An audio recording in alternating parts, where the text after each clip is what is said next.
Previously on Alan Wake, I'm hunted by the law. Sheriff, Wake's running. I'm giving chase. Are you seriously telling me that writer just took out my deputies? A thriller I supposedly wrote is coming true. The genre of the story seems to be shifting. It's turning into a horror story. I was told that Alice had been kidnapped, but that was a lie. We don't have his wife.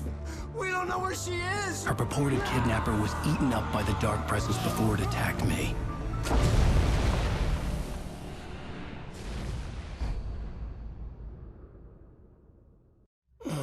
Alan, shh, baby. It was just a nightmare. Alice. There you go, Alan. Hartman. I fell. I had to give you a sedative. Don't fight it. You went through another rough period. What? Right now, it's very important that you stay calm. We don't want you to have another episode. You're a patient at my clinic. Have been for a while now. The shock of your wife's death triggered a mental illness. No, you're lying. You're suffering from various symptoms of undifferentiated schizophrenia. Bastard. It's okay, Alan. Just let go.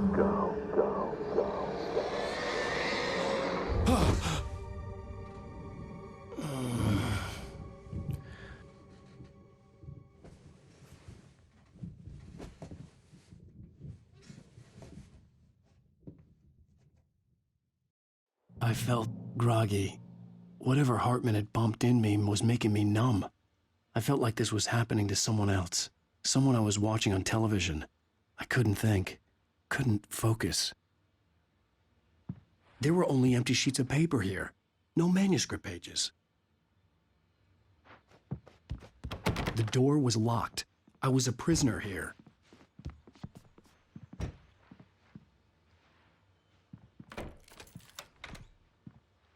Good evening, Alan. Are we feeling better now? Feeling calm? Yeah. I see you brought your pet gorilla with you. So sure, I'm calm. I get the message. Loud and clear. Quite right. That's the spirit. You're being very brave, Alan. I understand you're confused. I would be more concerned if you weren't suspicious of me. I don't blame you for it. Big of you. Now, why don't you come with me? We'll reacquaint you with my clinic and go over everything you might have forgotten. Little walk and some fresh air? Yes, it will do you good. This corridor is for patients. Most of them aren't here right now. Jack took them out for a fishing trip, except for the ones who are particularly vulnerable, of course. I encourage creativity as a part of the recovery process here at Cauldron Lake Lodge. I specialize in treating artists. I bet you do. Splendid, Alan. I honestly believe we can get this thing under control if we work together. This way, Alan.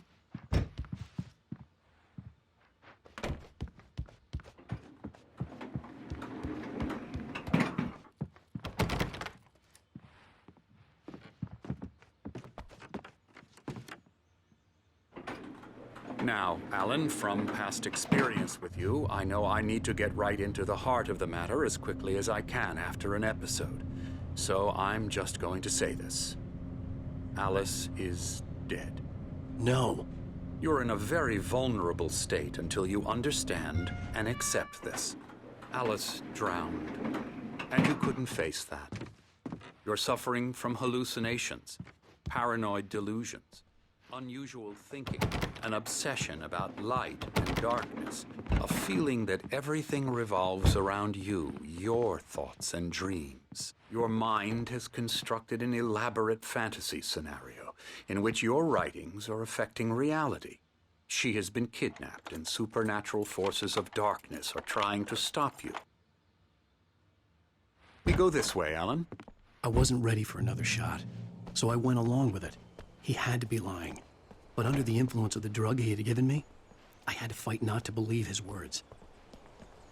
It's all in your head. You've been making it up. Apart from the tragic accident with your wife, no one has been killed. Your delusions are just a manifestation of your subconscious mind trying to protect you from the too painful truth. Unless we fight the fantasy, it will return. I know the instinct is to resist me, but think about it. Doesn't this make far more sense than the insane supernatural conspiracy you have concocted in your mind? You're a skeptic by nature, Alan. We both know this. Everything can be explained logically.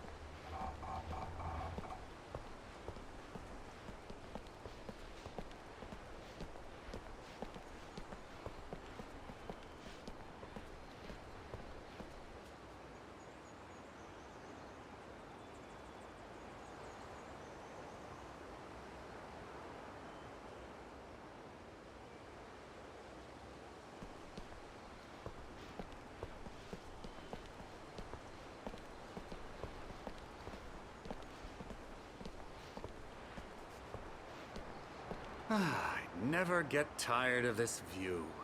Very inspiring, isn't it? Cauldron Lake spread below us. I could see Mirror Peak on the other side of the lake.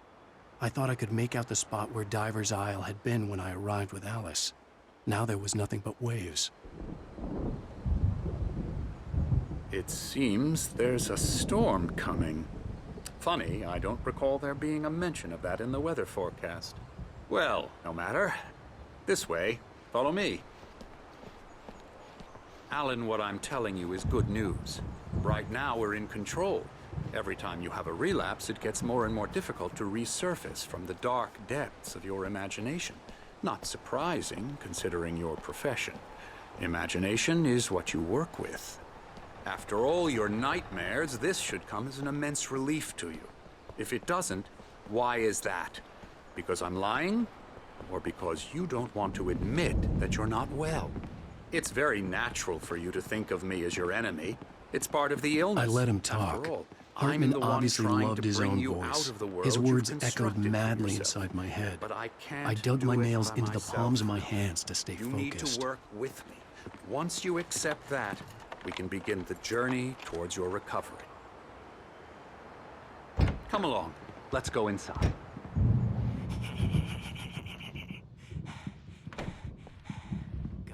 Here's the entrance to the office wing. That's for staff only. You were impressed by my trophies when you first arrived here. I do love to hunt.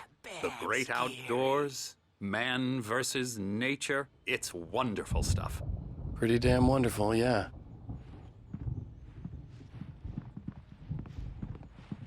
Scary, scary, scary.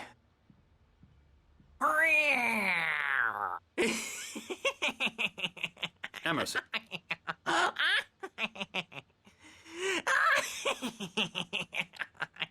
I'm a real bad dream, mister. You should be afraid of me. Don't want to run into me in the night, that's for sure. Please, Emerson. Mr. Wake is confused enough as it is. Yeah, you'd like me to go away so you won't be scared. But you can't just decide what kind of dream you have or when you have it. Emerson. Okay. Sorry. Boo. That's Emerson.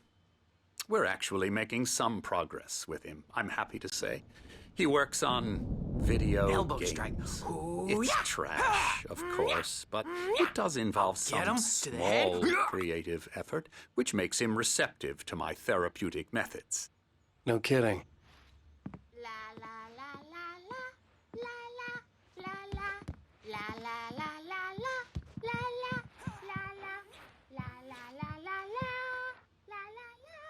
Come, Alan, this way. Now, you might have noticed the typewriter in your room. You've been writing as a part of the therapy. As soon as you feel up to it, you should continue.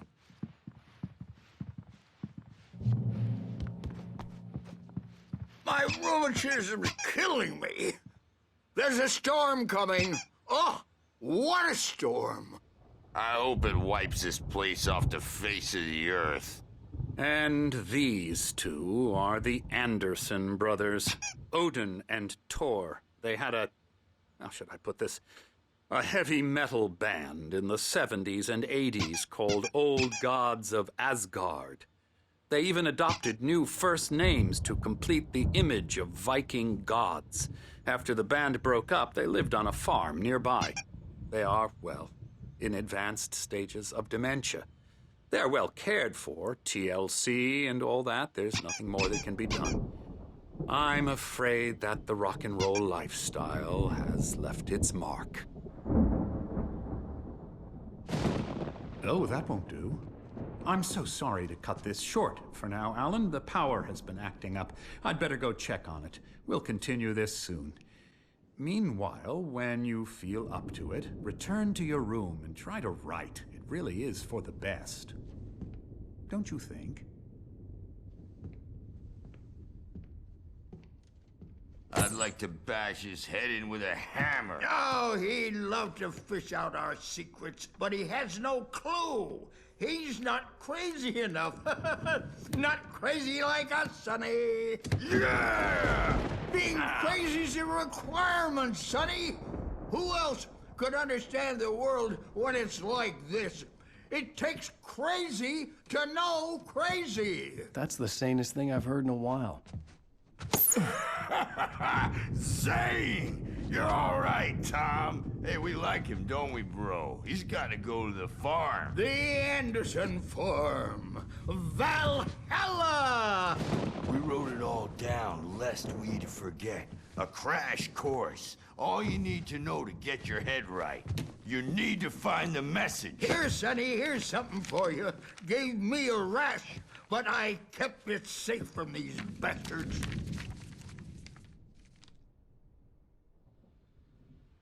My head was clearing up, or according to Hartman, I was sinking back into the fantasy. I was convinced he was lying to me about everything. Crazy or not, the Andersons made more sense. Tom, you got any booze on you? Yeah, no. Sorry, We have a guys. stash of the special stuff at the farm. Our own formula. Local ingredients. Medicine clears your head right up. Makes you remember like moonbeams on the brain. Oh, I just noticed. Leather patches on the elbows? That's not very rock and roll. Tom just lost is all. Baba Yaga got to him too, the damn witch. She used us all. Taken from all of us. Took my thunder, the witch. And my ravens, what were they? Memory and thought, the hag. She took something from you too, didn't she? That's what she does. We're better off. This place, the lake, it gives you power. If you're a creator, an artist, a god. Nightmare shifted in their sleep in the darkness of the lake. Yeah, that's the one. She makes sure it comes out twisted and raw. Just ask the lamp lady. She knows what happened to that other writer. She's been using you, boy, and you let her. You went and opened the door for her, didn't you? Now, it was already open a crack. And whose fault is that? We're morally corrupt, disease-ridden, old and stupid. Doesn't mean he had to open it all the way, goddammit.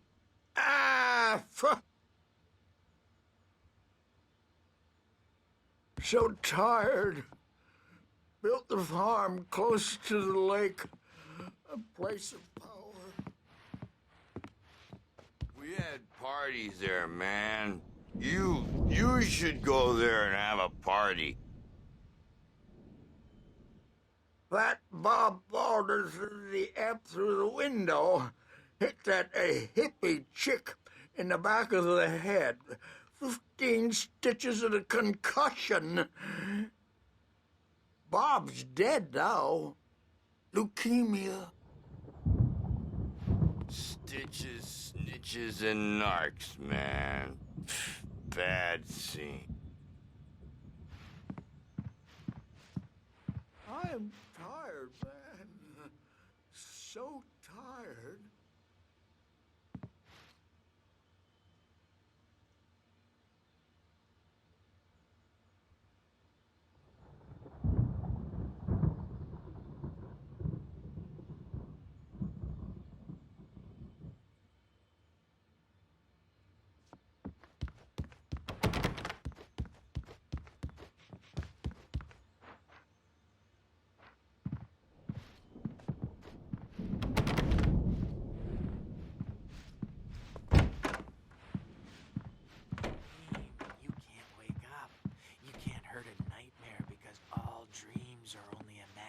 hallucination. They're only in your head, and they're not there when you wake up. So you can't wake up because I'm in charge now, and I don't want to disappear. My nightmare is the publisher people who want to make a contribution so they can say they made a contribution. And then we end up with mullets in there because they think mullets are funny, but it wasn't supposed to be about mullets, and now it's about mullets. And when it's in slow motion, they call it mullet time because the numbers came back from marketing that mullet time is the hook we needed to go big in the target demographic. And they're not even kidding. They say it all like serial killers with straight faces and smiles. My nightmare is the writers who want to make everything from the characters to the toasters talk all the time and express their feelings so they won't shut up. And the writers won't shut up either because they have feelings too. And I have to listen to them because they're not scared of me. And everyone should just shut up. Shut up. Shut up. But I don't see nightmares anymore because I'm too scary for them. I take 2 pills every morning and 1 with every meal and 4 when I go to bed. And that makes me the scariest nightmare of all.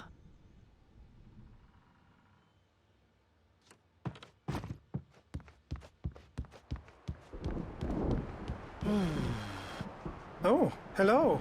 I've painted you. Okay.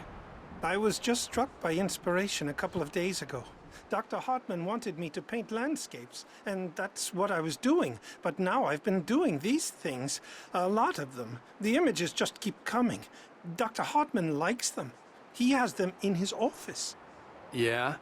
He's very proud of me. He says I'm getting much better. I think I'm getting better. Well, I guess I'd better start wrapping this up. The storm is almost here. Look at that. I'd hate to be out there tonight.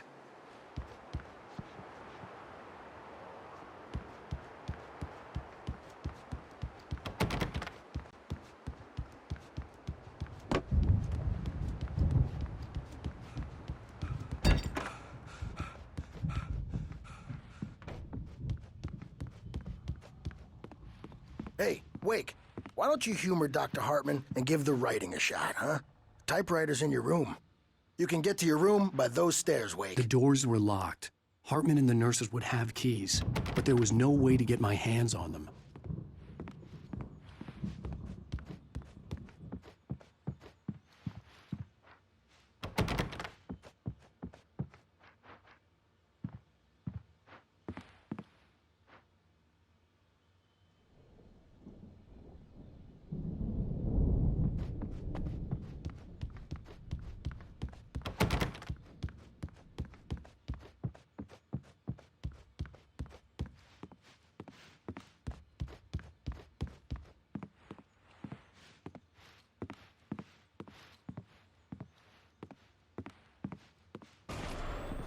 Something's wrong.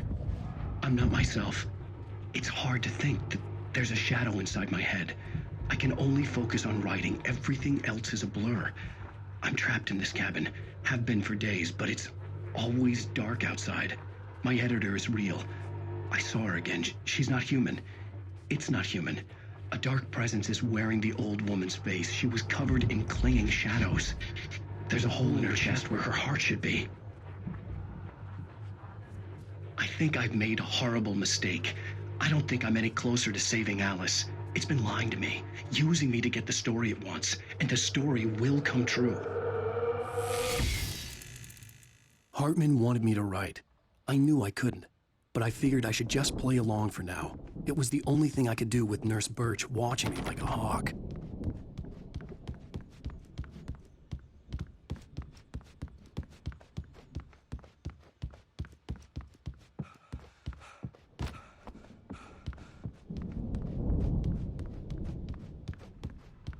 Hartman had mentioned that the power had been acting up.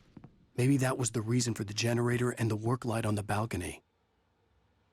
The generator hadn't been activated, and there was no key.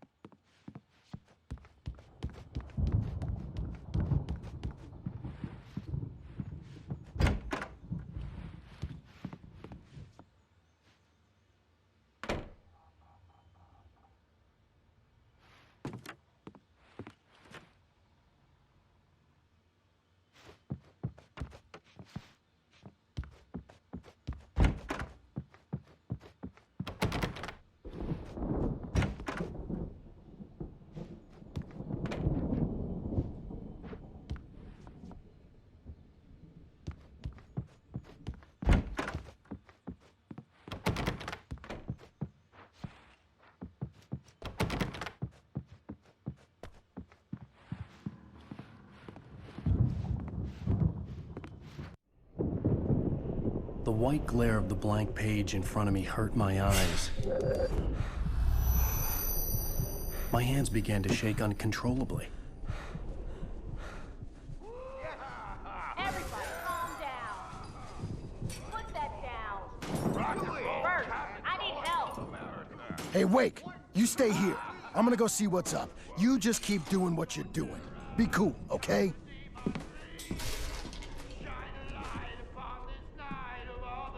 I didn't know what the chaos was all about, but it could be my only chance of getting out of here. Here's a friendly poke from Mjolnir, wench. Oh, afraid of the crazy brothers, are ya? Not so weak now, are we? Well, things are unraveling fast, aren't they? Ha ha! Nah! Ah, ha, ha. Hartman kept talking, giving Barry the grand tour, clearly proud of the place. He went on and on about his hunting trophies, and Barry was impressed. But he was here on business. He raised his voice, cut through the monologue. Hey, Hartman, where's Al? Hartman stopped in mid-sentence, annoyed at the interruption.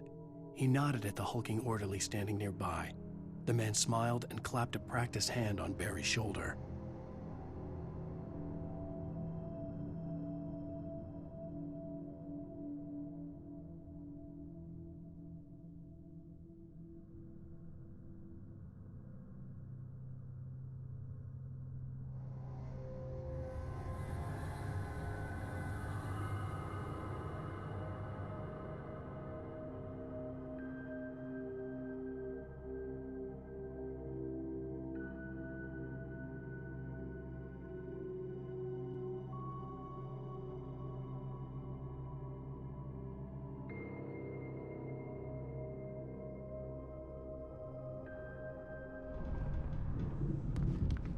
It's my store.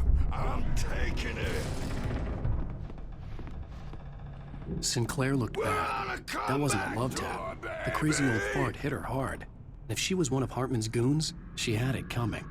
I could get the key to the office wing from Sinclair. Hammer's Way will have its say. Rise up in their name. The backstage is all yours, Tom. Seize your destiny. I had to get to Hartman's office. He'd taken all my manuscript pages. That's where he'd be keeping them. Maybe you could come out and beat our wrinkled adult diapered asses for us, since you're so tough, Bert. We were on the road, man. You think we haven't seen punks like you before?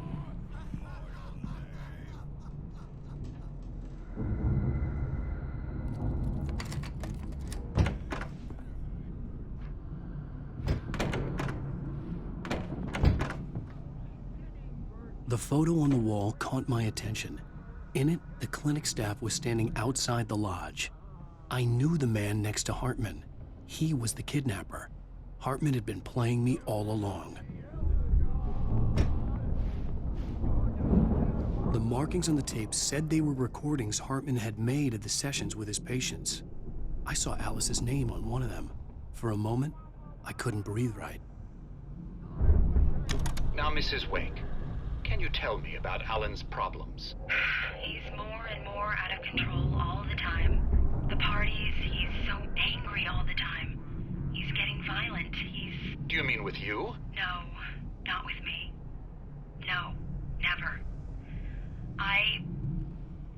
Sometimes I almost wish Alan would take a swing at me, because at least that'd lead to a conversation he couldn't just march out of. But no. Alan doesn't really sleep. And the work, well, he's not writing at all. He sits there for hours and just gets more and more frustrated. And I can't talk to him. Yes. Tell me, Mrs. Wake, what would you say to him if he'd listen? I don't know. I want to say, I look at you, and it's not you. Just some stranger who resembles you. Looking out from behind your eyes, and I don't like that guy much. And now it's all gonna go to hell. But you don't ever say this. No. I've tried, but he's not not listening. He's too deep in his own problems, always going on about something else. I'm so afraid I'm gonna lose him, and we're not even talking anymore. He doesn't let me in anymore. He just keeps me in the dark. I'm so alone here, even when he's home. Please help me, Doctor, because I'm at my wit's end. Well, if you can just get him here, I'll absolutely do my very best. Yeah, but Doctor, you need to be careful with him. He's not just going to listen to you and cooperate. He's the most stubborn man I've ever met. Well, I'll be sure to bear that in mind. Hearing her voice, what she was saying made me happy and sick and guilty all at once. Worst of all, I recognized the words. The phone call from her. It had been a cut-up of this. Just a recording. Rudolph Lane's case is interesting. He was completely blocked, and frankly, I was about to discard him as useless. However, once Wake arrived and started writing, something changed in Rudolph. He's producing extraordinary work, increasingly dark pieces. Unfortunately, he doesn't respond to direction at all, and it's my belief that he's not so much a creator as an illustrator, perhaps, a recorder of sorts. I hadn't considered the existence of such a role before, let alone its implications, but the paintings he has produced are informative. At least he's easily controlled and useful. I wish I could say the same about Wake. It's frustrating that the best subjects are always so damn difficult to deal with. Not buying that. I was tailing Wheeler, and this is the only place he could have gone. That means Wake is probably there too! Agent Nightingale, this is private property, and I will not allow you to disturb my patients. Yeah? I can get a warrant. How would your fragile little patients like that? Oh, I'm thoroughly intimidated by your mighty authority now, Agent. Listen, you smug snob. How would you like it if I busted through this gate and knocked you around a little? Agent Nightingale, first of all, I'm recording this conversation, so you might want to watch what you say. Secondly, you're not dealing with a hick now. I know the law, and if you can get a judge to grant a warrant, I'll be glad to cooperate. But you won't get one. Be advised that any further communications with me are to be made through my lawyer. I don't believe this. Good day, Agent. Yeah.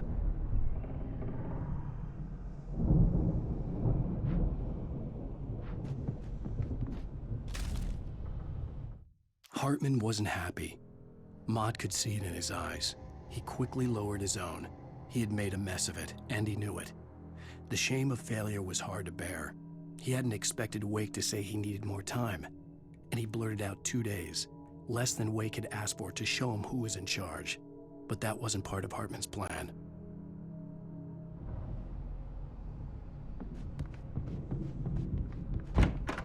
Let me out of here! Hartman, do you hear me? I'm gonna do your crazy quack ass to shreds! Seriously! Do you have any idea how much trouble you're in? I am famous. I represent a celebrity. They'll be looking for me. Oh, that's how you want to play it? Is that how you want to play it? Really? Okay, that's how we'll play it. It'll be hardball. All the way, jerk. Seriously, man, I'm willing to forget the whole thing if you let me out now. Just let me out! Hey, you think I can't hear you out there? I hear you just fine. You what, is this how you get your kicks, Hartman? I knew you were weird. You got that weird guy look. If you're one of those nurses, I'll double what he's paying you, okay? Do you have any idea how much I make as an agent of a best-selling writer? A lot. Is a personal check good? Barry? Ow! About time! Barry, man, am I glad to see you. We need to get to Hartman's office. It's right next door. You okay? Yeah. I mean, no! The cops found me at Rose's trailer, but they didn't hassle me too much. I'm obviously a victim in this, and I demanded to be treated as such. Or else I'd sue their asses. Speaking of asses, that vet gave me a real hard time, but I had no clue where you were. That guy's crazy, Al. But he let me go, and then I get a call from Hartman, that son of a bitch, who tells me you're here and I should come pick you up, but when I got here, 2 goons clobbered me and stuck me in there. What's What's with the cutout? I stole it from the diner to piss off Rose after what she did to us. That'll teach her. Yeah, that's a harsh punishment. Come on, pal, we gotta get going.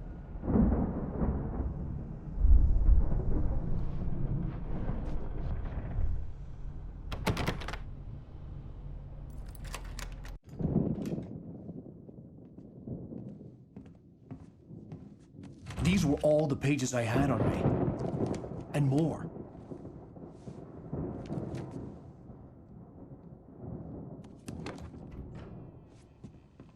Alan, please. You're sliding back into the... Tell me one more lie and I'll shoot you in the face. Ah, well, it was worth a shot. Really, Wake, come on. Let's work together on this. You have no idea... Hartman, shut up! Barry, get out of here. I'll catch up with you. Get a car. Oh, Al, let's just... Go! Wake, listen to me. This is a mistake. Don't you see? Together we can create something absolutely wonderful. With your ability and mine.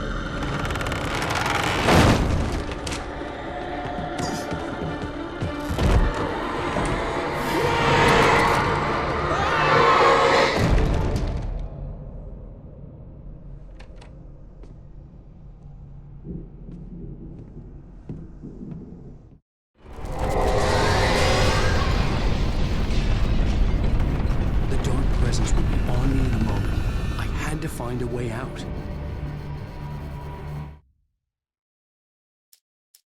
Zane could feel the poems, taking form, shaping things. As he experimented, he imagined he could almost feel the power surging through the keys of the typewriter. It exhilarated him. But there was fear, too. If not for his young assistant Emil, he would have given it up. But Emil convinced him otherwise. He, too, had a way with words.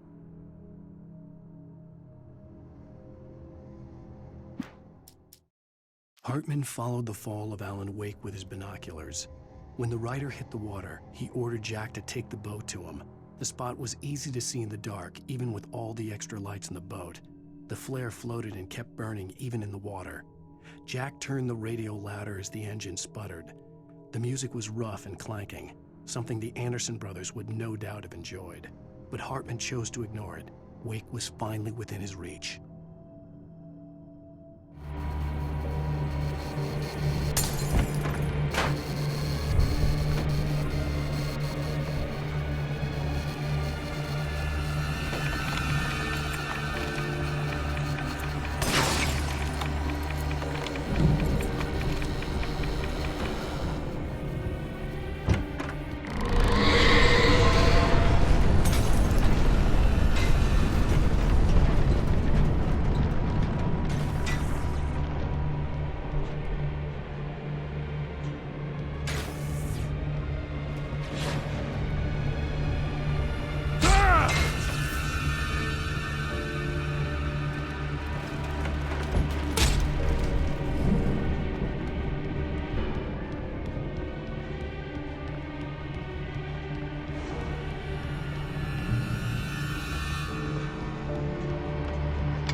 Hartman knew he was no creator. He had no ambitions on that front. And he certainly didn't want to end up like every artist he had worked with here, damaged in ways that were hard to describe, or worse. It was enough for Hartman to maintain creative control and provide direction, to be a producer. That was what most of these people were in need of anyway. Of course, suitable subjects were few and far in between.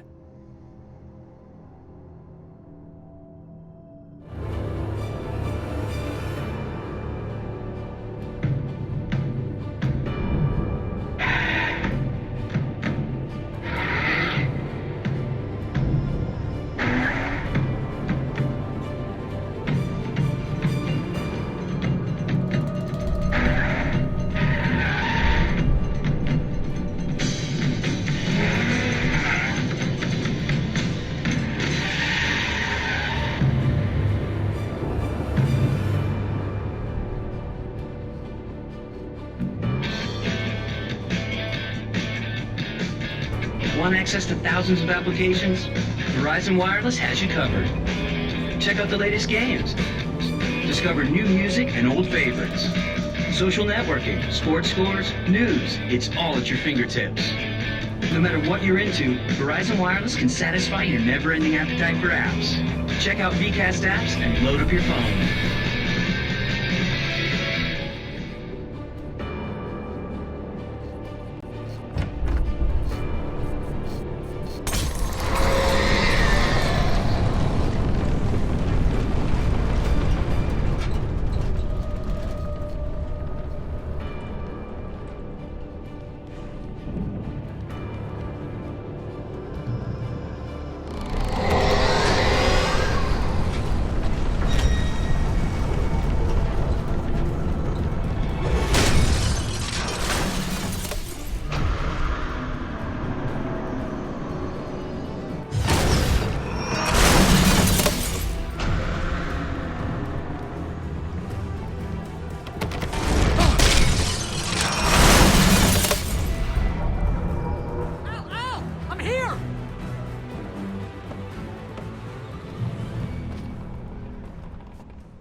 But the gate's locked. You're gonna have to go through the hedge maze over there.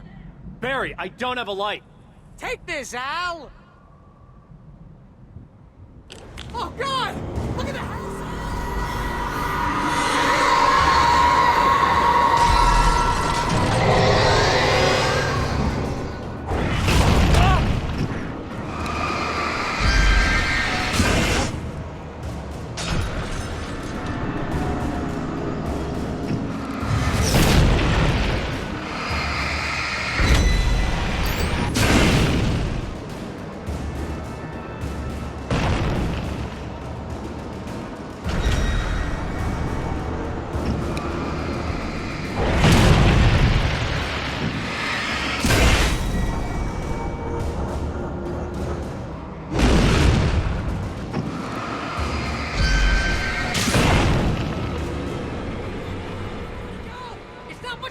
I made it through easy!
evil guys moving around!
I stared at the Viking paraphernalia that littered the area, surrounding an unlikely centerpiece. A full-size stage complete with an impressive sound system with all the trimmings, including a dragon. It took a special kind of crazy to build something like this in a remote field. When the sky split open with a deafening boom and the music started blasting, it felt strangely appropriate.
Hartman hurried down the corridor. He had disliked leaving Wake when he was surely at his most susceptible to therapy. But this was not an ordinary storm. Wake had been writing, and he had woken something up in the depths of the lake. Now, it was coming for him. Hartman had naturally prepared for a situation like this. The idiot brothers would keep Wake distracted while Hartman double-checked everything, just to be sure.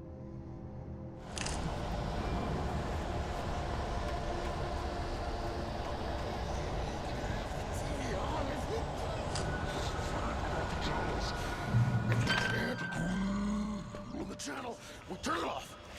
We don't want it.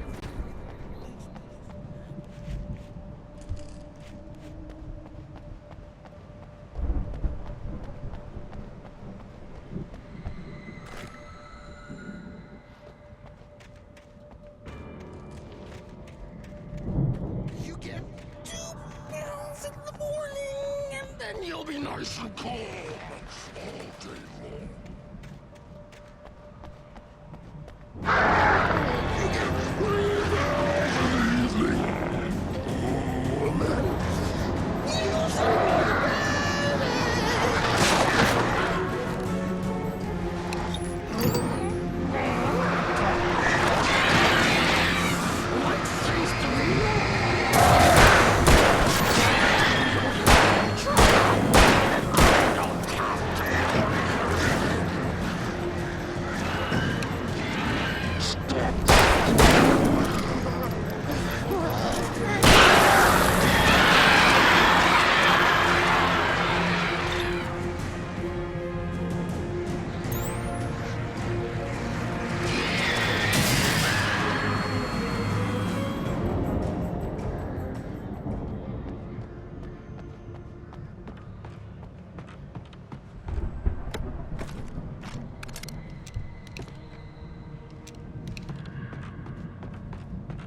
Mott knew that Wake was smarter than him. Wake had more money, a beautiful wife, everything. And Hartman said Wake was important. That made him better than Mott. But Mott was calling the shots now. He'd expected Wake to whimper and grovel, but instead, he seemed willing to fight. Mott knew he'd gotten under Wake's skin. If only Mott actually had his wife. The thought made him shiver.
For the moment, Barry was just glad he had survived the fall. He had been separated from Al, and there was no easy way to climb back up. He told himself he'd be okay in the gloomy forest at night. He would just have to wait for a while for Al to find his way down. Barry turned when he heard the heavy footsteps and saw the movement. The man-shaped shadow lunged at him from the bushes, an axe held high.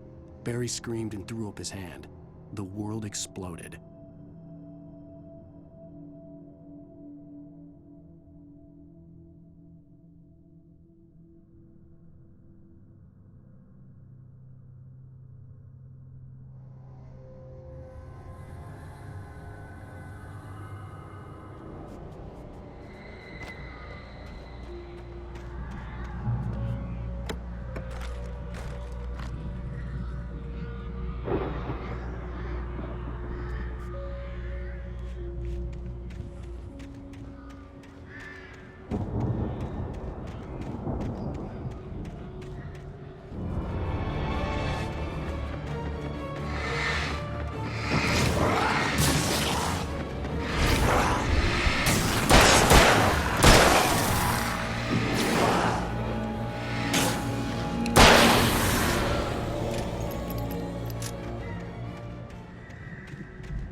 Hartman watched as Wake's features slackened. The man was bullheaded, no doubt. Even lying on the bed, he'd almost broken Hartman's nose the second time. But with a little time, he could break Wake down, give him proper direction. Wake was easily the most promising subject he'd had. Well, since Tom, really. "Sleep well, Alan," Hartman whispered with a smile. "Let me take care of you." He sniffed hard to clear his throbbing nose, swallowed blood, and barely tasted it.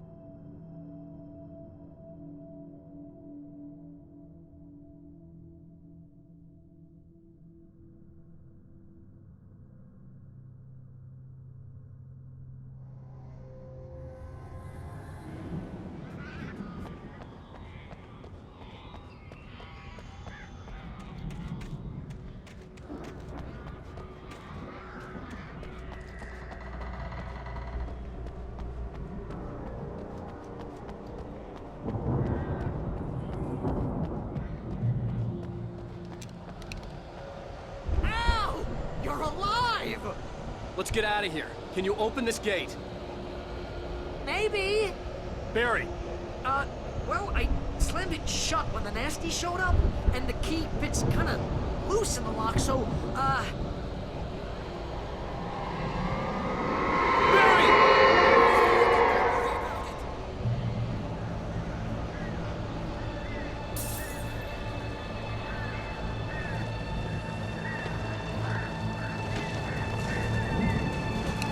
Hurry up, Barry!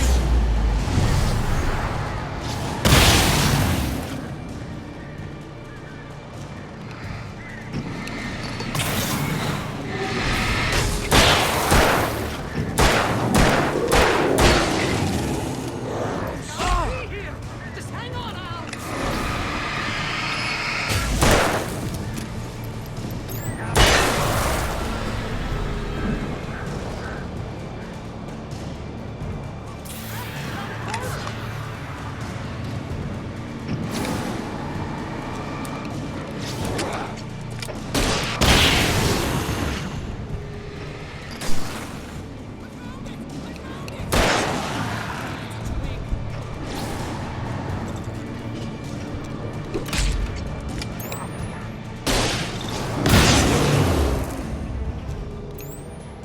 Here it is! Al, I found the key!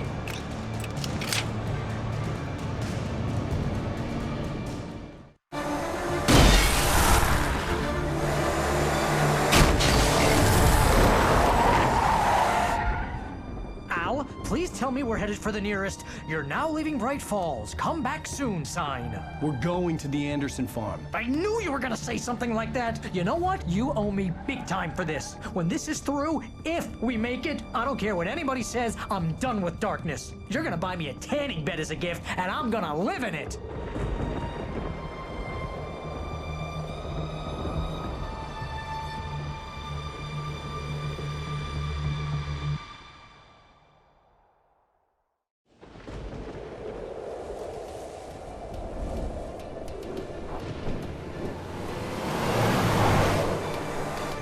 I'm crazy, but that's fine, Barry. Oh, you got that right, Al. You're barking mad. You are by far the craziest. But maybe that's inevitable when you deal with crazy stuff like this. It helps. This is happening, Barry. Alice, they never had Alice. She's trapped in the darkness at the bottom of the lake, but she's not dead. Al, how can you know that? I know, Barry. I can... Al, No, listen. I can bring her back. I can find her. There's something special about this place. The lake, it does something to the works of art created here. It makes them come true. But there's a catch. The dark presence, whatever that thing is, twists it to its own ends. That's why all of this is happening. It's using my manuscript to take over everything. Al, I believe you. It happened to Thomas Zane before, it happened to the Andersons. I believe you. Crazy or not, you're not delusional. Weird shit's going down. That's a fact. I'm on board, man. I'm with you. The Andersons knew about it, but they were too far gone to tell me with all the drugs they were on. But they wrote it down. There's a message somewhere at their farm, Barry. We just need to find it. Look out!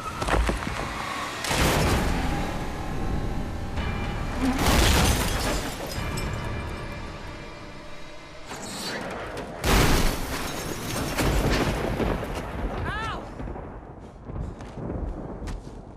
God damn it, Al, talk to me!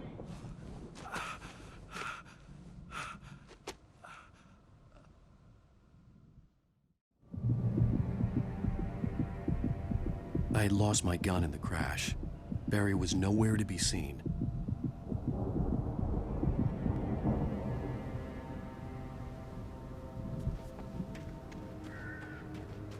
Barry!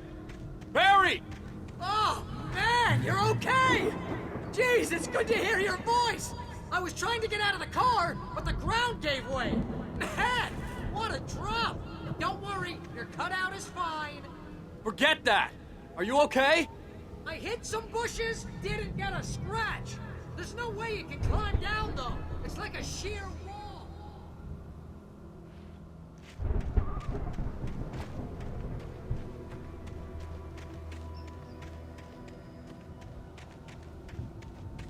Ah! Al! There's something moving down here! Barry, it's a taken! Use a flare, Barry! Oh! Yeah! Barry, are you all right? I'm good, Al! I'm great! Guess you never messed with anyone from New York City before, huh?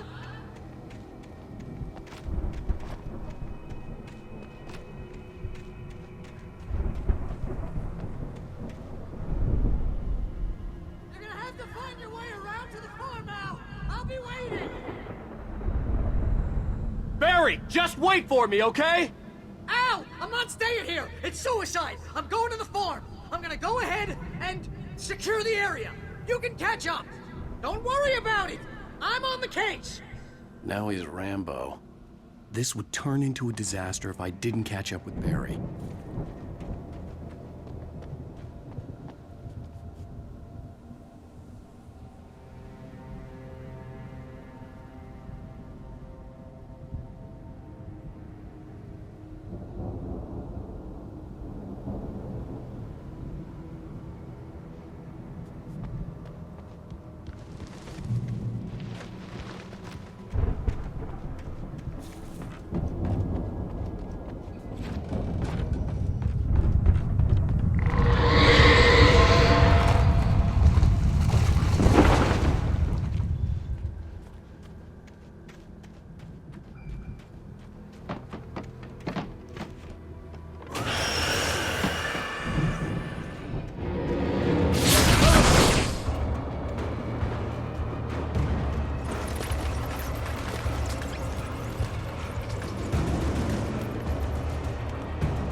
When he stopped the car at the Anderson farm, Walter felt relieved. Oblivion was close at hand. The brothers wouldn't miss a jar of moonshine or two in the booby hatch. But then he saw the man on the porch, and he knew who it was. Driving for his life and knowing it was useless, he didn't realize he was crying until he couldn't see the road for the tears.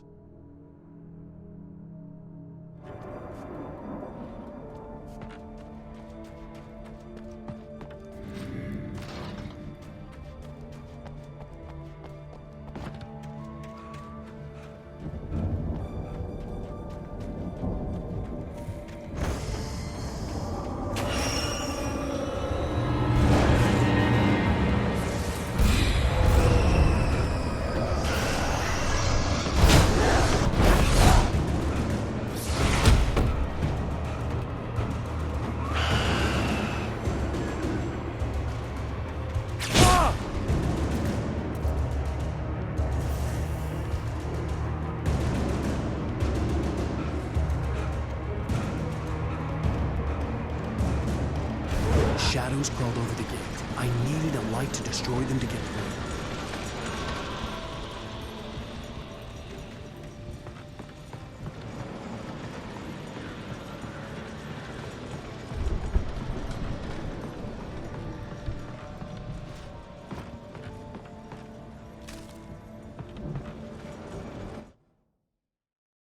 Agent Nightingale stared at the passed-out rider. The man was sleeping off one hell of a night. Nightingale felt a stab of envy at Wake's oblivion, but he had a job to do. He put the gun to Wake's head and almost became a murderer. His hand shook and his throat felt tight and dry. Biting his teeth, he tried again to pull the trigger. He lost the nerve. Wake stirred. Nightingale would have to settle for an arrest.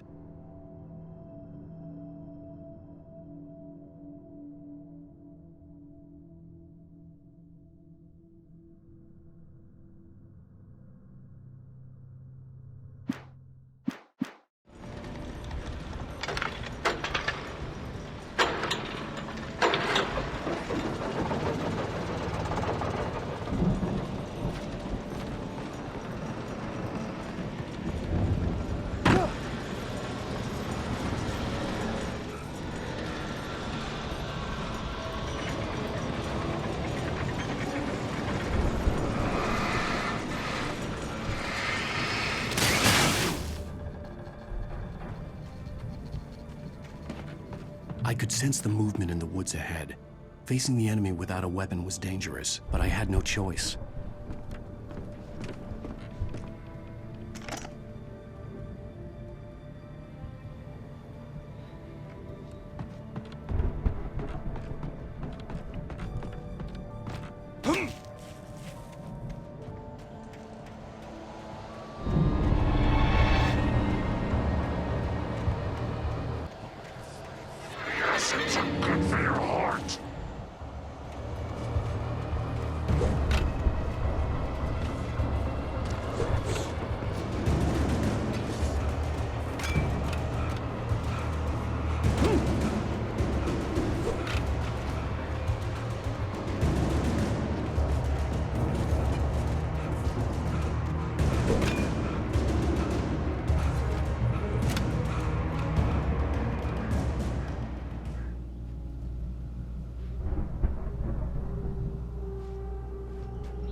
A car was driving away from the farm, headed in the same general direction as I was.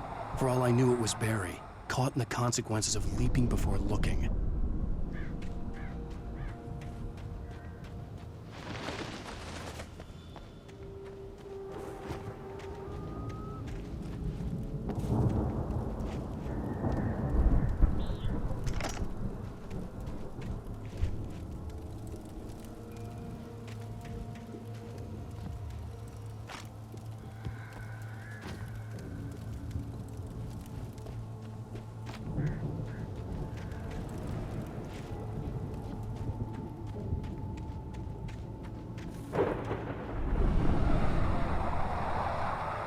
The car was heading for the cabin up ahead.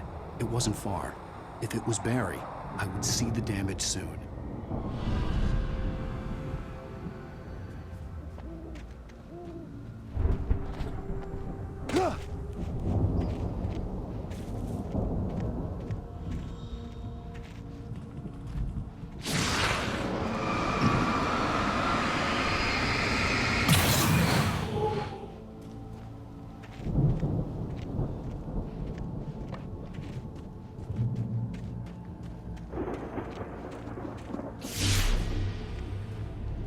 I'm trying to deliver each page to the right time and place. I'm trying to show you how the story goes. I had seen glimpses of the light before. I had seen it in my dream. It was a strange spaceman or a diver in a bulky suit. He was the one who'd been placing the pages on my path.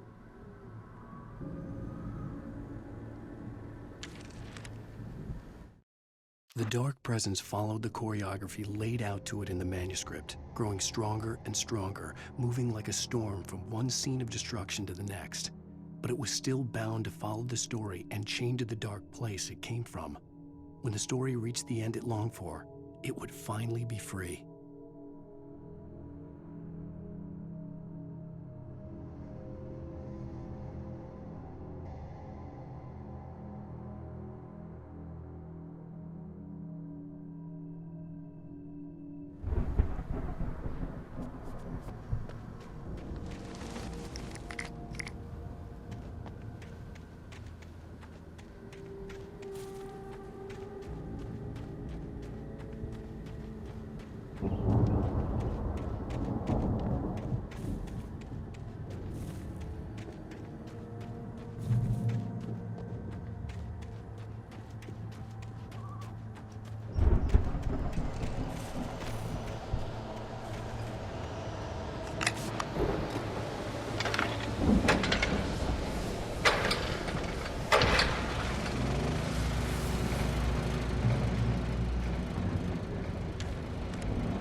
Someone had left a gun behind.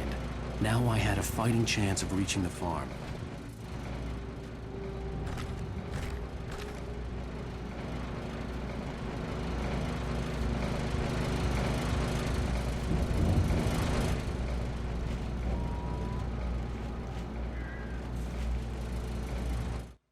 The storm raged on as the Anderson brothers walked unsteadily away from the clinic with the other patients in tow, knowing that this time they wouldn't return.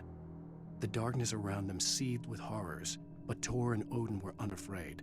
Their eyes glinted with guile. They knew every secret path, and there was blood on their hands. They had fought these shades before.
I could see the car, but there was no sight of the driver.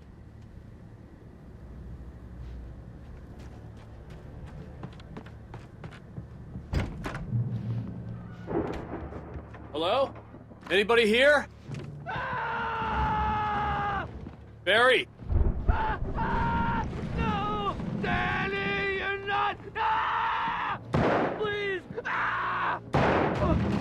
What are you? No! Don't! I'm sorry!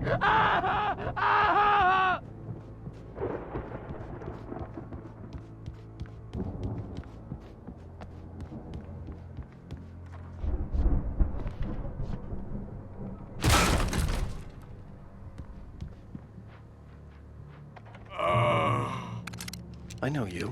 You were in jail the other day.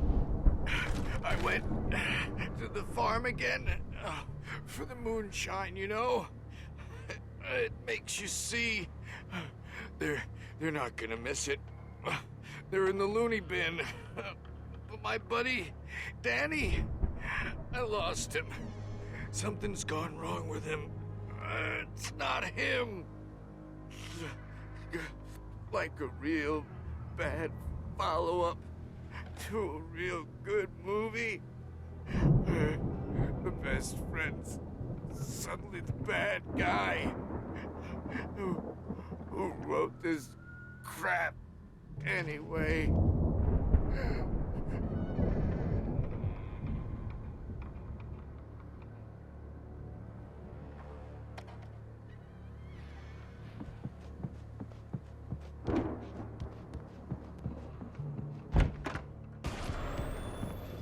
I've run through every possible course in my head.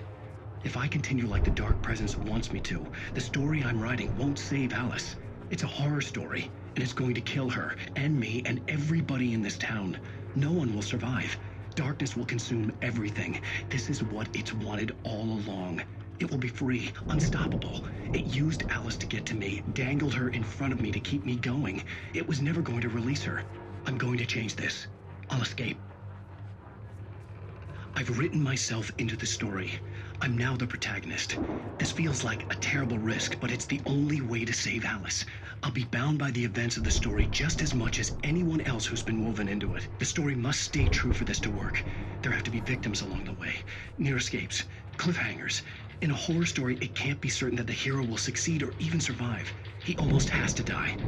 I'll write my own escape into the story next. I need help. Zane's going to be the one who'll help me. I'll make it happen.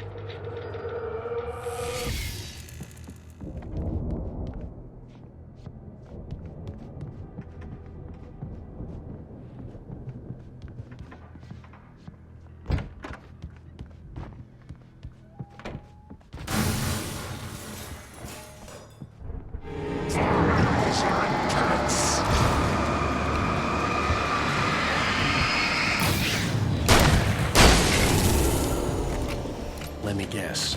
Danny, huh?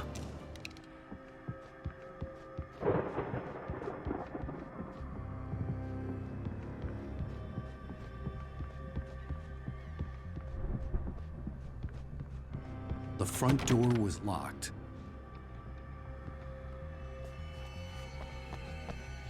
The farm was still a good distance away. I'd need a car to get there fast.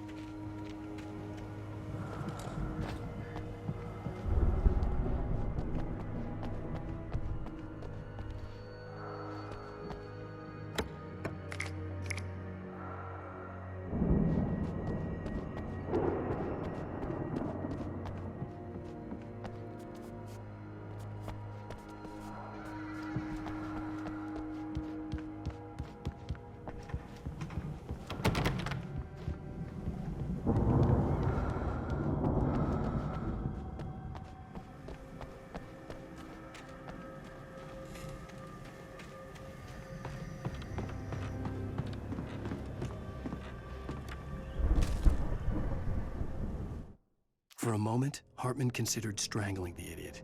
Mott was mean-spirited, but easily manipulated, an emotional infant who lived for his approval.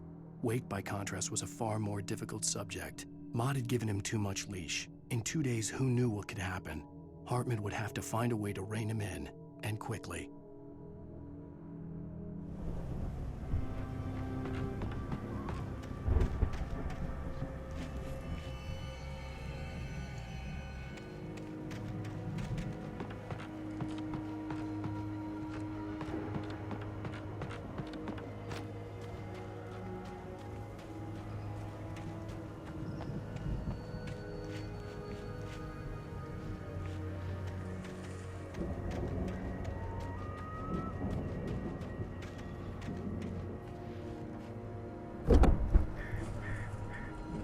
If Barry wasn't up here, he was probably in trouble down at the farm.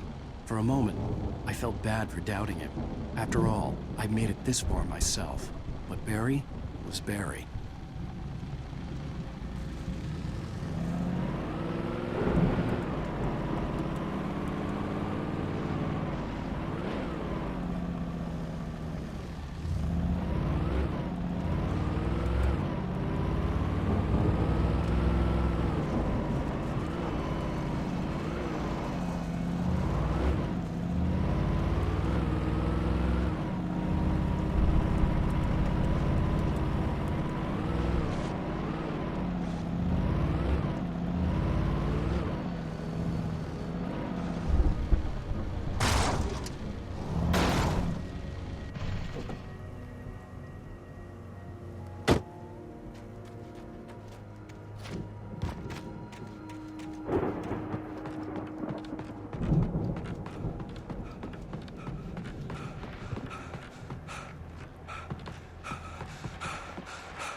Well, as I'm sure everyone's noticed, that storm we all felt coming is finally here. The boys at the Weather Service reckon it'll last until morning at the very least. Pertaining to that, let me read that missing persons alert again. The Sheriff's Department's still looking for a Caucasian woman, 30 years old, slim and blonde with blue eyes. She may be lost in the woods, and it's possible she's been injured in a car accident. If you see her, please make sure you get her indoors and call the sheriff. It's bad weather to be caught out in, so if you see someone in the area who maybe looks a little confused, give him a hand, all right? This is Pat Maine on KBF FM, hoping you're all safe and warm tonight.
Well, as I'm sure everyone's noticed, that storm we all felt coming is finally here.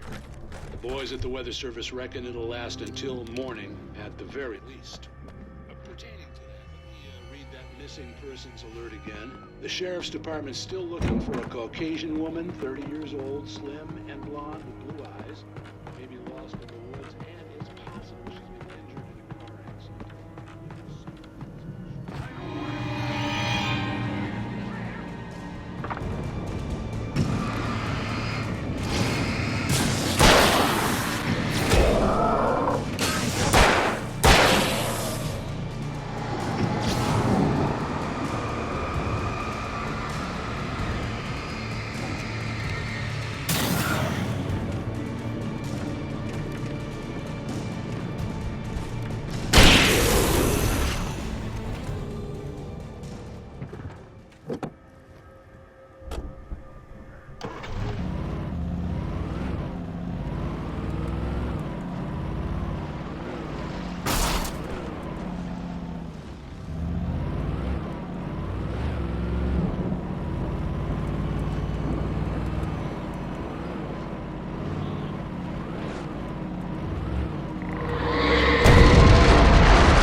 Stay away from my daughter!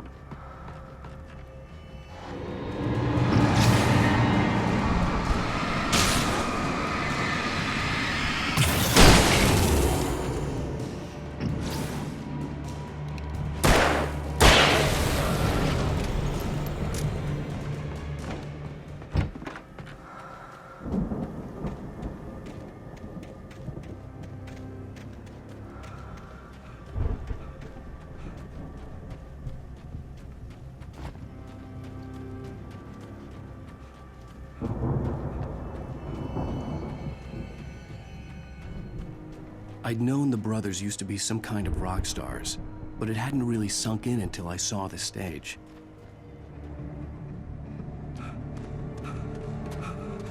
Al! Run! Incoming! There's too many of them!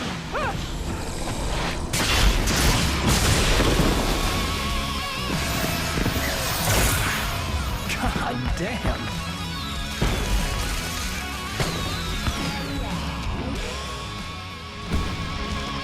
I'm so glad you decided to go it alone, Mr. Bronson.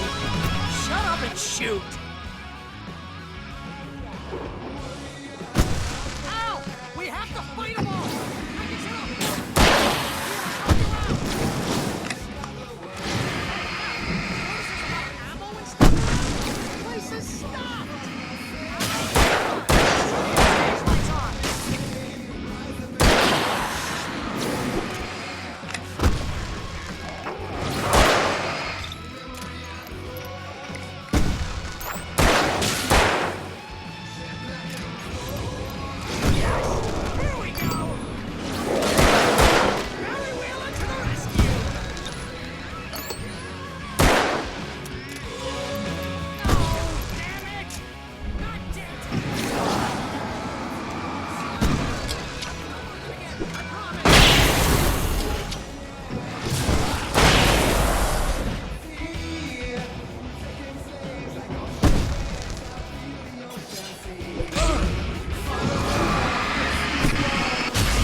my life? Really?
Bright Falls, rock and roll capital of America.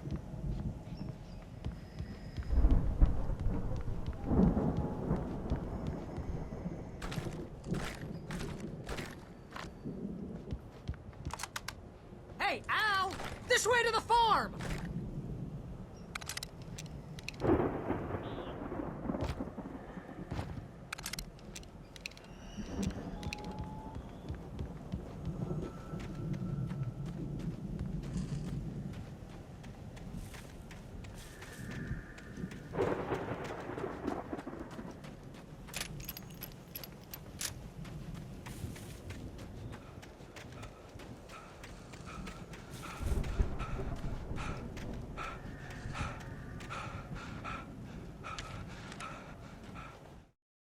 Deputy Mulligan tuned Thornton's chatter out.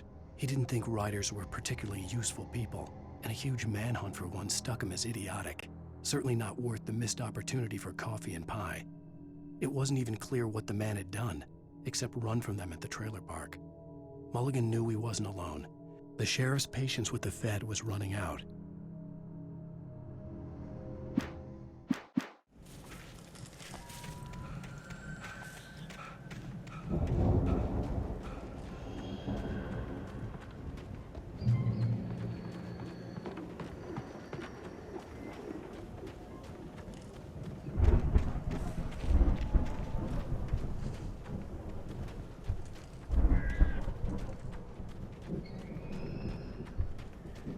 See, bestseller? No reason to worry. Your cutout's good as new, right where I left it.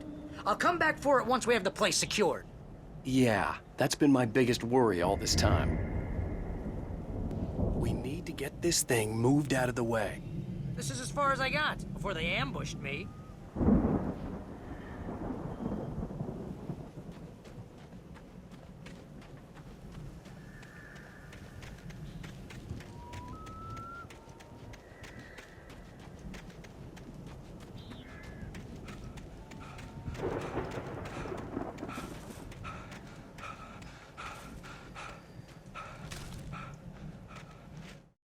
As the deputies hauled Wake and Wheeler away, Agent Nightingale eagerly examined the stack of papers Wake had been carrying.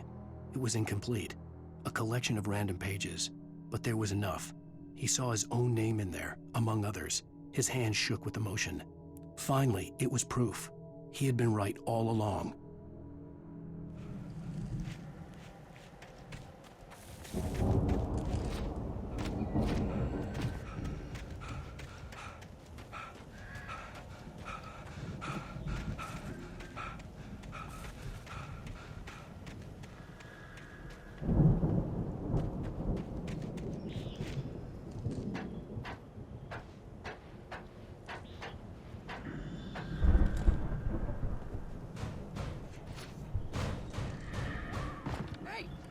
Wake here has something to say. What's that, Al? Ooh, I'm Alan Wake. I'm always right about everything. And if I don't get my way, I'll sulk all day long. I'm always intense and moody. It makes me very attractive and mysterious. Right now, I'm just standing here because I need my best friend Barry to carry me. But that's okay. I can just take him for granted. I think I see what you did there. Yeah, it was pretty good. You want me to do my imitation of Barry Wheeler? No? Thought so.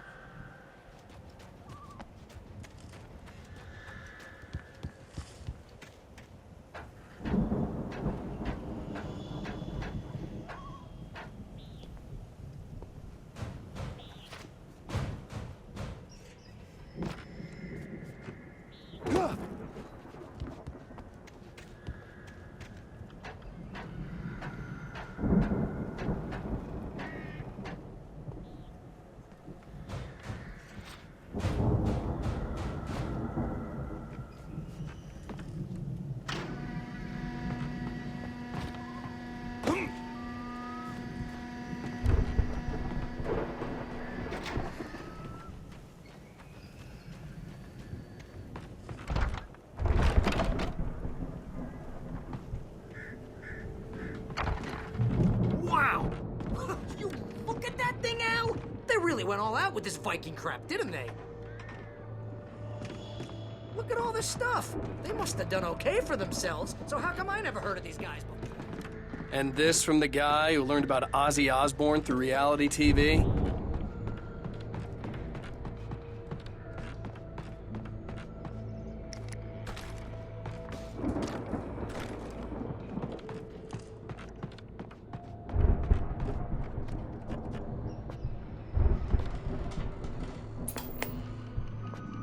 Sleep.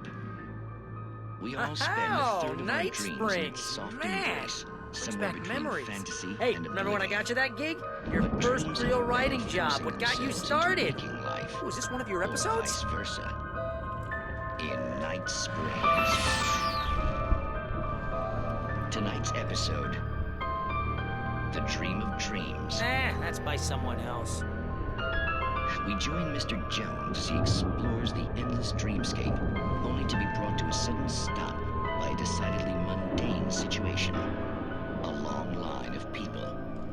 Hey, Jones, right? Listen, we're gonna have to wait until His Highness over there is good and ready. Oh, wow. Who's that? You don't know him? What are you, new? He's the guy dreaming us. Well, not just us. He dreams everything. All of this. But wait, no. I'm the one who's dreaming. I'm asleep. Isn't this my dream? Oh, yeah. Sure. Get real, pal. You're just another dream. I'm a dream. You're a dream. The weirdo in the diving suit is a dream, and the girl made of smiles and sunshine is definitely a dream. But I'm pretty sure I'm dreaming this. Well, maybe you're a really confused dream. What am I, a shrink? All I know is I'm going with the smart guys, and they say that's the guy doing the dreaming. Right there. I don't know what that means. It means we keep him happy. No sudden falls. We make sure he has his clothes on when he goes out in public. No chases where the monster is nipping at his heels and he runs like crazy, but his legs don't seem to get him anywhere. None of that. Because if he wakes up in a cold sweat... Oh. Yeah, precisely. So we wait till he wants to move on. Keep things nice and calm. Hey, something's happening here. Yeah? What's that? What? Can't you hear that? Oh, God help us, it's an alarm clock. Oh, it's you, isn't it? Please, man, I got a wife and kids. Please don't wake.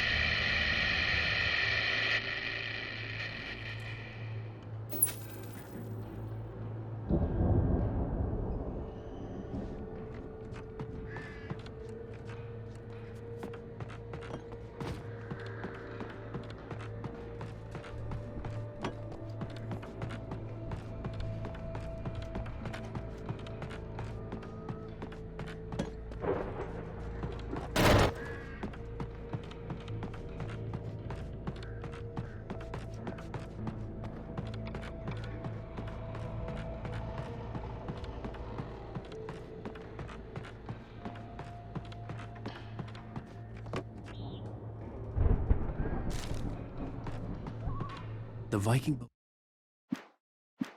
looked imposing, almost like a battering ram.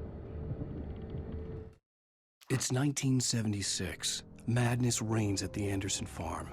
Contrary to all logic, the headiest ingredient of their moonshine is unfiltered water from Cauldron Lake. The Andersons feel like gods. Odin can't stop laughing. He contemplates cutting his eye out. Tor runs across the field, naked, shrieking, hammer in his hand, trying to catch lightning. Their songs have power. Something ancient is stirring in the depths, coming back.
More of you?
Wow! Those geezers had quite a production going on. Ooh, you know what, Al? If we make it through this alive, I'm gonna start representing them. Yep, sell this stuff online, maybe get a reality show going, release a new single. Good luck with that, pal. Hey, you find us a way out here, okay? I'm gonna take a closer look at this stuff.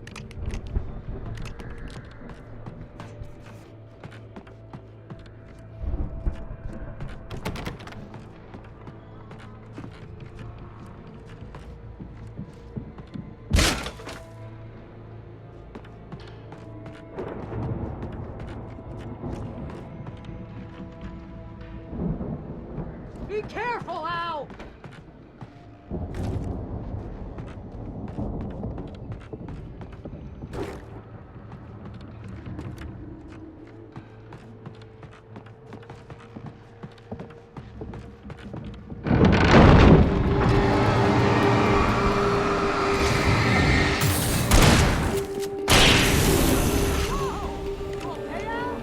I'm good. Keep your eyes open, okay?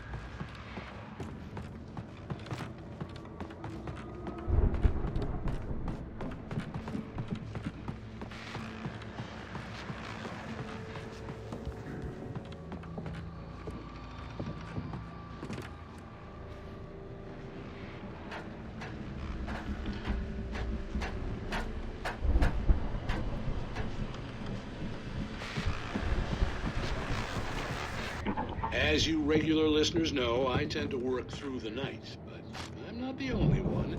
Deputies Mulligan and Thornton are taking a couple of moments off their busy schedule to join me here in the studio.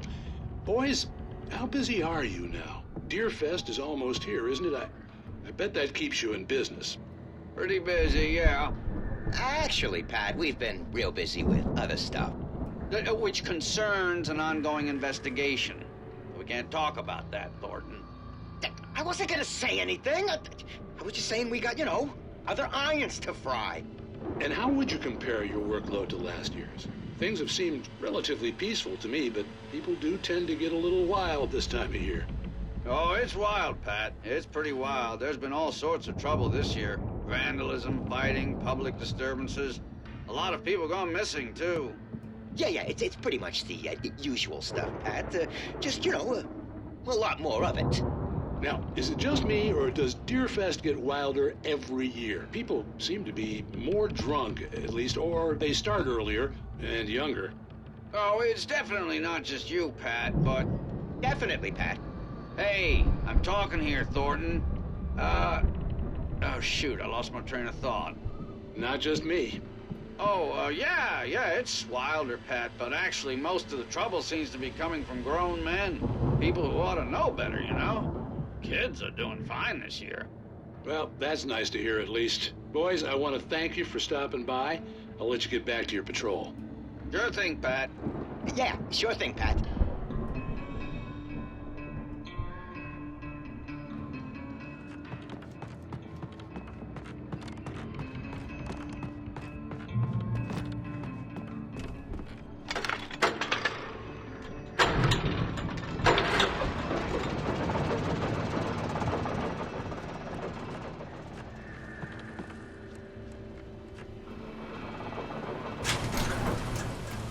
I could see the building that had to be the Andersons' home on the other side of the field.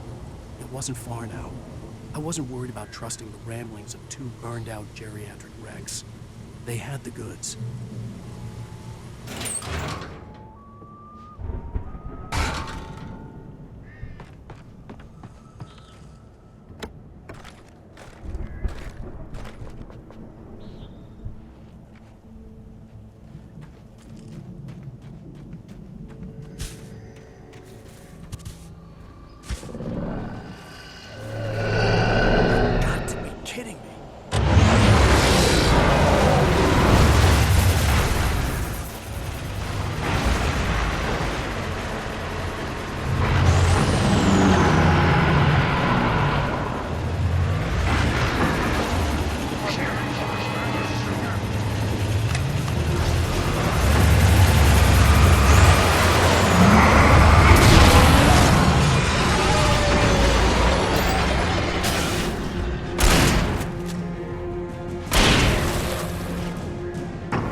There are 65 billion turtles and things in the world.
Al? Is that you out there, buddy?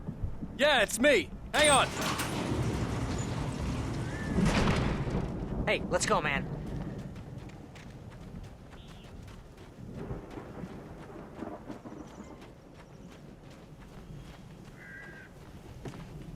think we're gonna have to work together to open this gate, Al.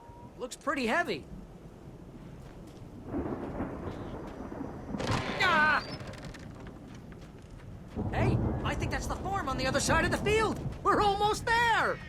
This farm is a crazy place for crazy people. We should feel right at home then.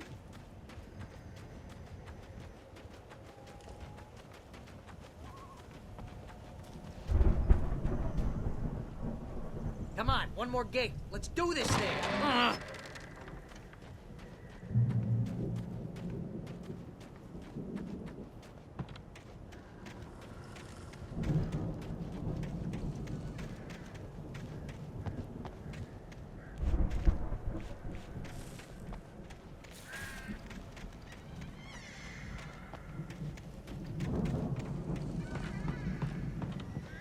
The lights are out.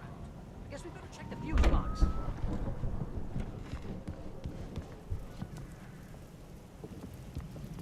The power downstairs was out, but I was sure I could fix that at the fuse box.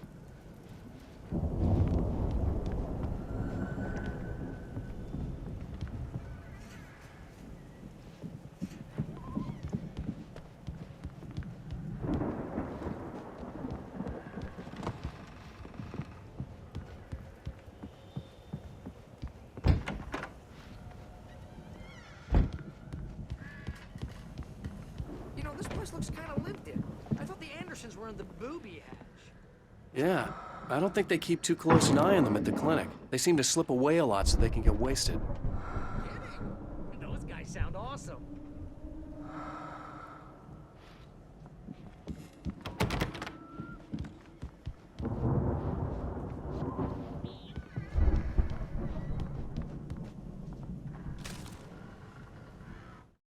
Again, Alice's screams rang in the stillness of the night.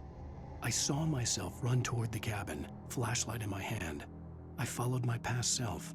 I was an out-of-body observer, a time traveler in a crazy drunken dream. This was the beginning. The night Alice had disappeared. The mystery of what had happened during the missing week was about to reveal itself. Come on, Al, let's get the lights on, huh?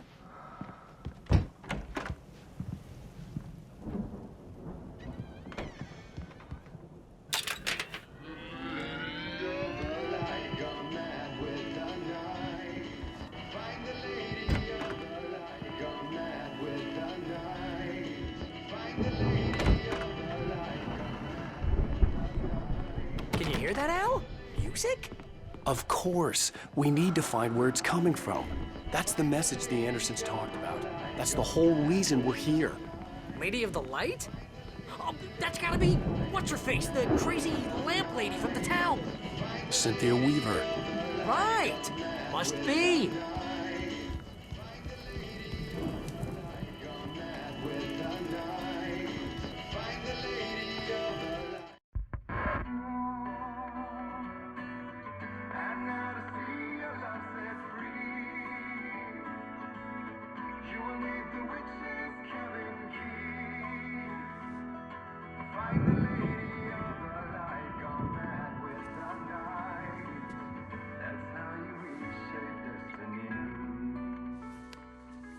Okay. We need to find Cynthia Weaver. We'll stay here for the night and head back to town as soon as it gets light. Hey, Al. Lots of hours before dawn. Might as well get some rest. And by rest, I mean drunk. Come on, Barry, this is... Yeah, what the hell?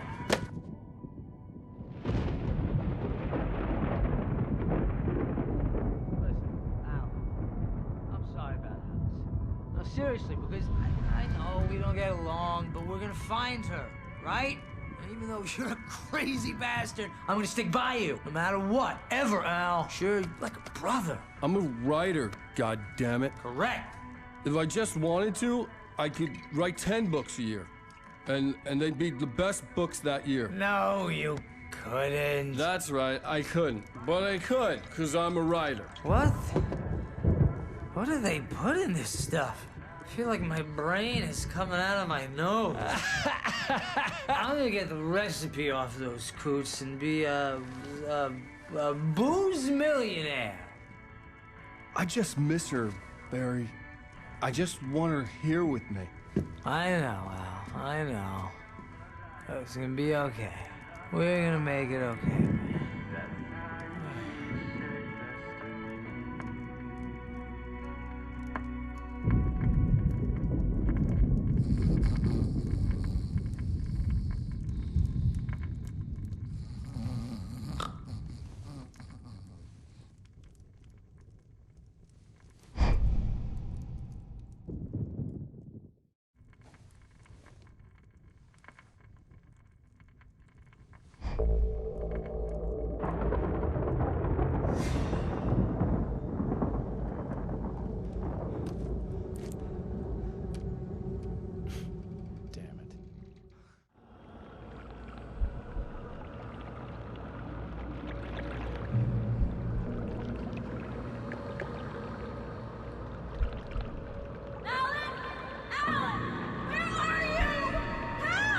Alice, I'm coming!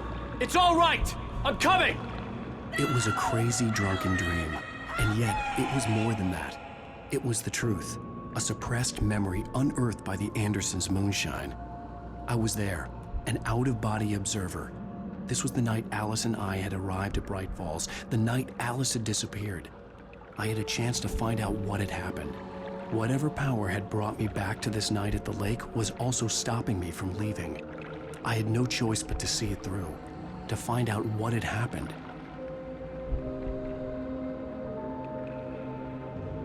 I remembered being surprised to see the cabin dark.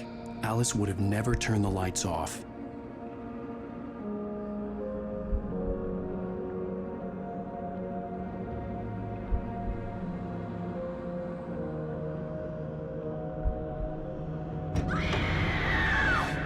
Alice? Alice!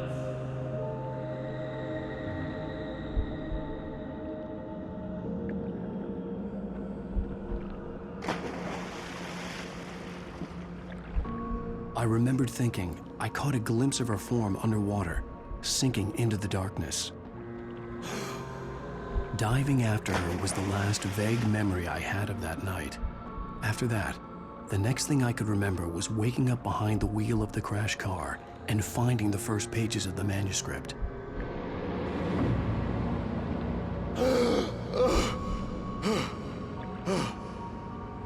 I couldn't find her in all that blackness. I must have thought she drowned.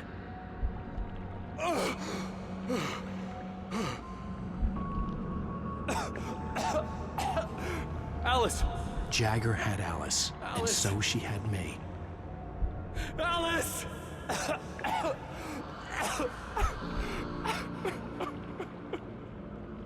I'd been easy prey. Look at the cabin. Is there someone in the window? Alice? Maybe she didn't drown after all. Maybe she's inside. Alice! Yes.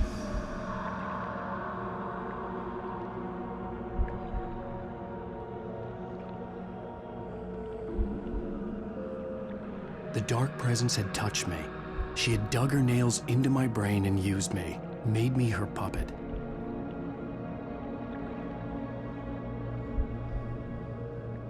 She must be here somewhere. Maybe upstairs in the study. Alice! Yes, that's where she is. You can apologize. Alice! You'll laugh at the whole thing together and put it behind you. Alice? She's not here. You were foolish to think so. No, she's dead. She drowned. No, no, no! It's your fault your wife is dead. You are guilty. All she wanted was to help you right. You killed her. Ah! Oh, hush. There's still hope. Cauldron Lake is a special place. Here, you have the power to change things. She wanted you to write. I will tell you what to do.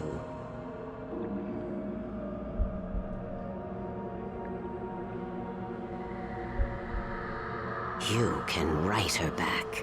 The story will come true, and all will be well again. She had Alice. and the manuscript was the ransom for her.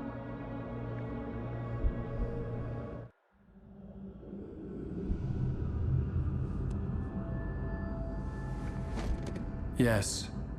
All right. I'll fix it. I'll bring her back.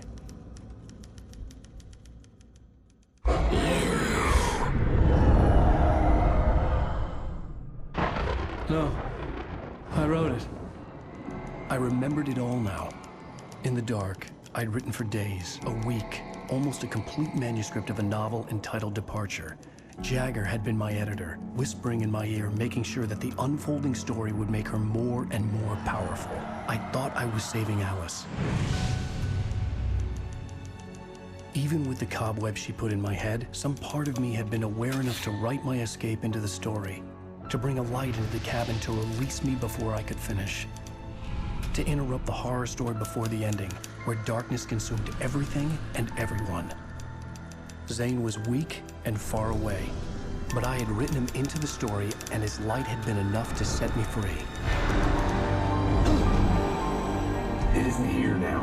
I'm here because it was written. I brought the light to set you free. You must hurry. It will know I'm here. It will be back soon. It stole the skin of my Barbara a long time ago. She looks so old.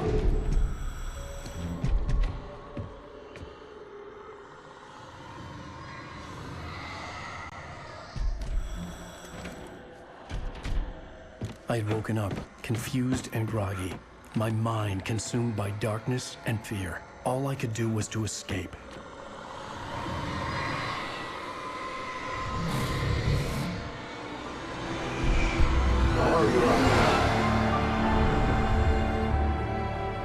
The week spent in the cabin had taken its toll. I was barely conscious, and fading fast. It had to have cost Zane terribly, thrown him even deeper into whatever dark place he now haunted. But he had managed to weaken the dark presence, kept me safe that night.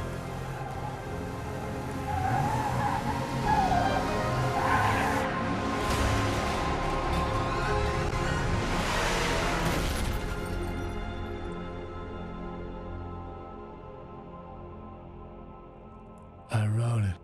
It's my fault. That's right, James Joyce. It's your fault, and you're gonna pay for it.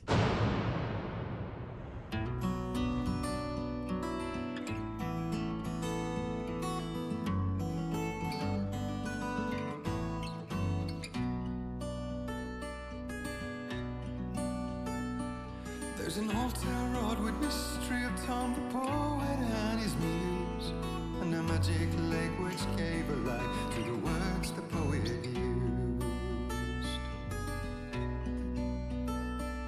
Now the muse she was his happiness, and he rhymed about her grace, and told the stories of treasures deep beneath the blackened waves. Till in the stillness of wonder, and still in its misty crown, the muse she went down to the lake, and in the waves she drowned. And now to see your love set free, you will need the witch's cabin key. Find the lady of the light, gone mad with the night. That's how you reshape destiny. The poet came down to the lake to call out to his dear. When there was no answer, he was overcome with fear. He searched in vain for his treasure lost, and too soon the night would fall, and only his own echo would wail back as his call. And when he swore to bring back his love by stories he'd create, nightmares shifted in their sleep in the darkness of the lake. And now to see your love set free, you will need the witch's cabin key. Find the lady of the light, still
set free.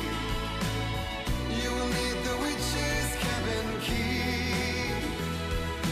Find the lady of the light, go mad with the light. That's how you reshape destiny.